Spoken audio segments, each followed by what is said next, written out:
So today I want to answer a question. Do I really need a real estate agent to buy a house? It's a really good question. In fact, it came up 3 different times this week from visitors to the open houses that I've been doing. And each of these 3 buyers had their own reason why they gave the answer as absolutely not, I do not need a real estate agent. I thought that their answers and their reasons for it were so good that it was worth taking the time to do a video about it. Now, one thing interesting about all 3 of these is that none of them were pros, right? They weren't real estate investors, they weren't agents, they weren't in the real estate business. In fact, one of them hadn't purchased a house in a dozen years, and the other 2, more than a half a decade was the last time they bought a house. Yet all 3 were adamant that they didn't need a real estate agent. Reason number 1 given was, hey, I already know the values of the houses in the neighborhood. Okay, so that was interesting to me because that literally is the single easiest thing. Between Trulia and Zillow and Redfin and agents sending lists of active sales, pending sales, closed, everything that's on the market, it's the easiest thing to figure out what values have been in the neighborhood. In fact, you as a buyer, you should be more aware of the prices and values in the neighborhood than anybody else involved in the transaction. But that's actually not the most important thing. The most important thing is the one thing that the buyer, nor the listing agent, nor me as the buyer's agent, or anybody else knows. And that is, what is the price at which the seller is willing to accept an offer? Nobody knows that.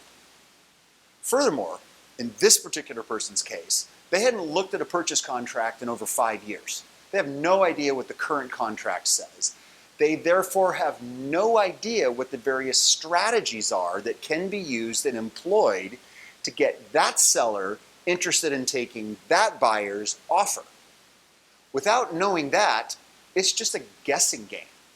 I guarantee you this, with this woman's approach, there's absolutely no way that she didn't leave money on the table when she goes to buy a house. Reason number 2 given was, no. I don't want to use an agent. I want to save money. Okay, so that makes sense, right? But there's a fatal assumption. This buyer was assuming that the price that they would get for a house would be the same with or without an agent. Now, if that's true, if the agent can make no difference in the price of the house, then yeah, the commission that's built in, the compensation for the agent, is extra, and that is a waste of money. So the reality is that if an agent can't more than offset their compensation in the negotiating of the deal, the solution to that is to not try to do it without representation. The solution is to get a good agent, right?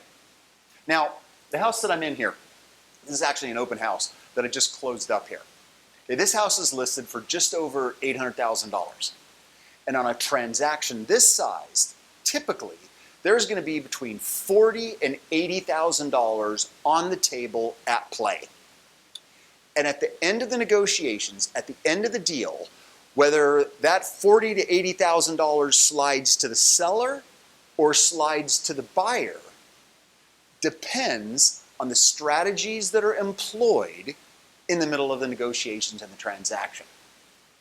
If your agent can't implement strategies, can't implement processes to slide $40,000 to $80,000 on your side of the table, way in excess of what their compensation would be, then you just have a bad agent. Objection number 3 made me chuckle. They said, no. Realtors are a pain in the ass. And frankly, I had to agree with that, the hassle factor. The feeling of that is that oftentimes agents want to ask one question, which is, do you want to buy a house right now? They're only interested in a commission. Or they know what is right for the home buyer, regardless of what the home buyer's own needs and wants are. A good agent should be focused on 2 questions for their home buyers. Number 1 is, given everything that's going on in your life, what would be the right time for you and your family to make a move? Right? that means that agent is interested in what's best for the client in terms of timing. And then secondly, the second most important question to ask is, what are the features and benefits of a home that are important to you and why? Now, what's important about both of these questions is that, first of all, the agent actually needs to care. They need to care when it is that you'd like to make a house, and they have to care about what the benefits are of that house to you. And so secondly, what they have to do is they actually have to listen to you. A good agent will ask those two questions, they will care about those questions, and they will listen to your answer. So in answer to the question, do you need an agent? Well, the answer is yes, but only if it's a great one.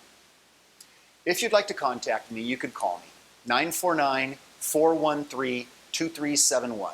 You can also email me, michael@hausamgroup.com. Lastly, right above my head here, there should be a little eye with a circle. You can click that button, that'll take you to my website. There's more information about the systems and strategies that I use, and also ways that you can get a hold of me. Thanks so much for watching. Have a great day.